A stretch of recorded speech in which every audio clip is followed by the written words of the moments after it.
we think that the Iranian have a nuclear weapon or reach to the age of making a nuclear weapon.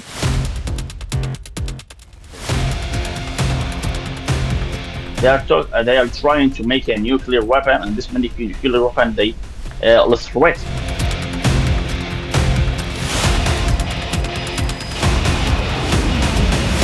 the Iraqi policy trying to avoid the war. But in reality, there is a big issue and complicated things happen here in the ground.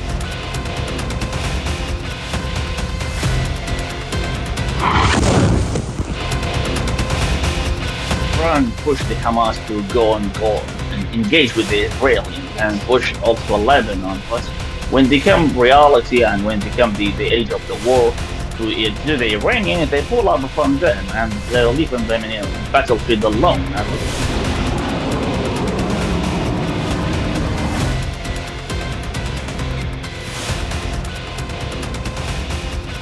The conflict between Iran and the US has now reached a boiling point. West Asia is now on the brink of an all-out war between Iran and the US, and this is if the two countries fail to reach a nuclear deal.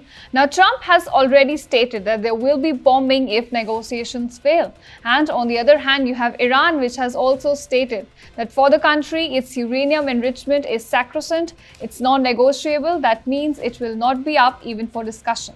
So the second round of nuclear talks that are going to take place tomorrow, that is Saturday in Rome, becomes crucial. So viewers, joining me now on India Today Global to decode how is the Arab world looking at all of these developments is Ali Al-Habeeb. He's a journalist and a political analyst, and he's joining me from Baghdad. So thank you, Mr. Habeeb, for joining us on India Today Global. Now I want to begin by asking you about the meet that's going to take place tomorrow. It's a crucial meet with regard to nuclear proliferation in West Asia. So tell us, how is the Arab world looking at that? Actually, the negotiation started last Saturday, but it's not coming to impress the information that's coming from this negotiation.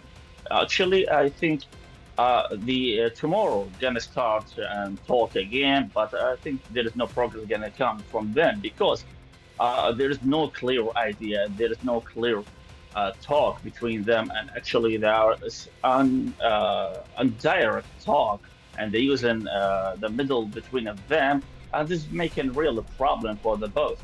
And I think Iranian is not really really going through to give the nuclear weapon, and they are talking about just giving some information, and they're trying to just waste enough time, because the reality when you go into Iran, you'll see the Ayatollah Khamenei is talking directly about the nuclear weapon as a matter of secure national security. That's what they are talking about, not giving the weapon, and they're talking about just making less of Proxy global of the Iran in the area. So I think there's nothing gonna happen tomorrow. The things will be on block roads. Maybe this may be given an attention for the area, especially with the talk of Mr. President Trump. He's talking yesterday that he stopped the airstrike from the Israeli on the nuclear facility of Iran, and that's really so difficult that the talk reached to the state.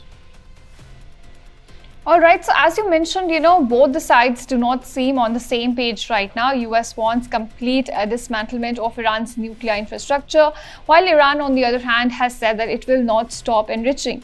So how do you think the negotiations will go forward then? I think negotiation is not gonna reach for big issues or gonna solve a problem, because there's a lot of problems at putting on the table. They're talking about nuclear, and they're talking about the proxy global, and the role of Iranian in the area and the region, and this make problems a lot of problems with dealing with the United States. That's why I think it's not gonna solve something, because Iranian is really playing role now as a peacemaker, but in reality they are not. There is a proxy and there is military militias in the area following Iran, and that's make it a real problem and bigger problem to solve the the issues with the Iranian, and there is a reaching of enrichment of the nuclear weapon, really raising, and the Iranian is trying to cover this and not really spoken in free well.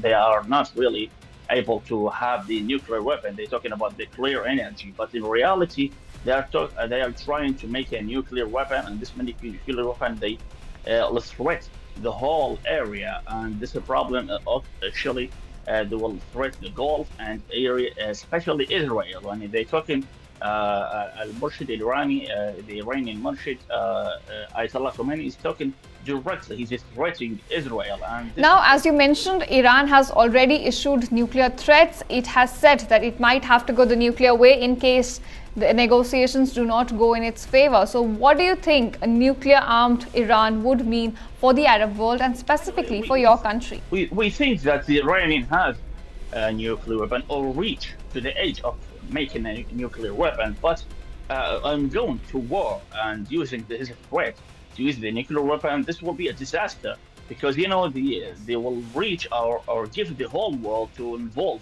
in a World War III, and this is not really gonna happen. And also, there is a lot of Arab world and countries that, like Saudi Arabia and Emirates trying to make a calm of this threat and trying to low down the volume of the actions and this place. So I know I'm not really thinking that the threat of a nuclear gonna happen. It's just a word that trying to threat from sending a message, and this it's like a media war that's used between them because like Mr. Trump, President Trump, trying to use the same mode. He's gonna strike if they are not complying for the negotiation, and the Iranian also they saying I'm not if the American side is not gonna come with us. We will use our threat, and there isn't a problem also with the U.S. administration. Okay. The Trump administration now become divided into two sides. One of them is trying to use the diplomatic sides, and the other trying to use the airstrike directly on the nuclear facilities in Iran. And this is a problem. Make Trump try to make it come down and make a decision between of them. But tomorrow we're gonna expect to how they gonna meet, how gonna the talk start, and the start gonna be directly or by indirectly speak. And this is a problem and showing how the people of Iran are really meant to do negotiation and full the papers for the American or gonna the escalator or rise the action between of them. All right. Now, apart from the US, we've seen that there's another player that could play an important role, that is Russia. We've seen, it has been aligning with Iran. There was a letter that was sent by Khamenei to Putin. So how do you envision the role of Russia going forward, with the way negotiations are happening right now? I think the Russians are trying to involve in the area just like an ally to the Iranian, just like the American, because the American have an ally in the area like Saudi Arabia and Emirates, and also have a part of Iraq. So they're trying to use the same thing here in Iraq and using the stabilizing the area and trying to make a footprint in the area. So this is a normal for the Russians, especially there is a war in Europe with the Ukrainians. So they're trying to equalize or make a balance of the power in the area. All right. And you talked about the threat of Third World War. You also talked about the nuclear threat. I want to ask you, in case an all-out war actually breaks out between the US and Iran, which countries do you think will side with Iran and which countries do you think will go back after US? Because we've seen a lot of alignment, a lot of churning taking place in West Asia. The Iranians have a proxy in Iraq and Syria and Lebanon, but in Syria they lost Syria, but they have still some of them in Lebanon, and also in Iraq there is a militia in Iraq, and also those militias are taking the orders from Iran. Yes. So of course, the militia will involve with the Iranian against the American, and also there is an against the Iranian, the Gulf, the countries of Gulf like Saudi Arabia and Emirates, but they will not participate this conflict directly, but maybe they're trying to make a call down the war, or trying to make a diplomatic restrictions, or trying to make a direct call with the Iranian or the American to make call or to avoid the war. But the problem is going to start with the Iraqi, because the Iraqi part of it with the American, the other part with the militias of Iran. So they're making, or they will change the state of Iraq to backyard of the war, or making Iraq as a battlefield for both of them. And this is the really bigger problem for the Iraqis, because until now the Iraqis didn't make a call to separate it from Iran and make an equalization between Iran and American relationship between them. So this is the bigger problem. It's hard to solve to make a call or national call from Iraq. Exactly. Iraq always becomes a battleground in this conflict between Iran and the US. You have US troops placed in your country, and you also have Iran-backed militias. Now, what we've seen, we've been, hearing reports that government of Iraq has been engaging with these militias because there's a lot of pressure from the US. So how do you think these nuclear negotiations that are going on between the US and Iran could impact this? Actually, the Iraqi government is trying to convince the militias to disarm their weapons from the street and trying to avoid the conflict, and the Iraqi policy is trying to avoid the war. But in reality, there is a big issue and complicated things happen here in the ground. Okay. Like trying to avoiding the war is not really easy call. And the American trying to push the Iraqi government to convince the militias to disarm, and this is probably going to happen because all of this are influenced by the talk between Iranian and American, as they're going to solve or come reaching to a safe place between of them. All of their reaction will be gone, and the militias may be going to disarm because the relationship between Iran and America is going to stay stable. It's stable, so everything is going to be okay. All right. Now, my last question to you is, because you've mentioned about Iran's axis of resistance, we've seen that, Hamas is already engaged with Israel in Gaza. We've seen Hezbollah becoming weaker in Lebanon. And then you have Houthis who've been repeatedly, hit by US strikes. So if we have to compare how basically Iran's power has changed ever since the Israel war started, how would you assess it?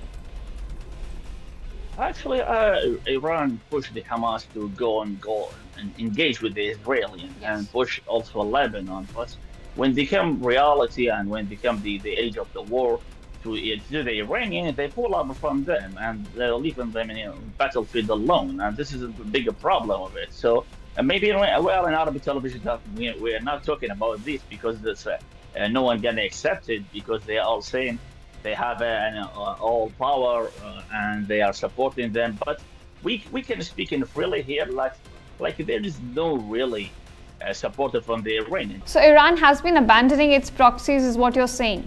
Yeah, the proxies is really is in Palestine, and also in Lebanon and Syria and also in Iraq. But the footprint really appear for all here in Iraq. There is a footprint of the Iranian and the militias, and also in the government and the policy. So the Iranian, what there is for their own interest, and they have no problem to release the supplying the militias in Iraq and also in Yemen and also in Lebanon.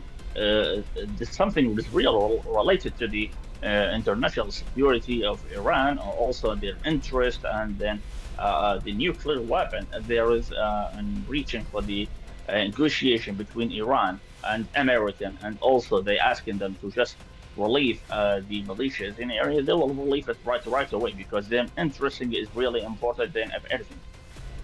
All right, then thank you, Mr. Habeeb, for helping us understand how is the Arab world looking at the developments happening between the US and Iran, and of course the nuclear negotiations. So thank you so much, and viewers, stay tuned to India Today Global, where we simplify geopolitics for you.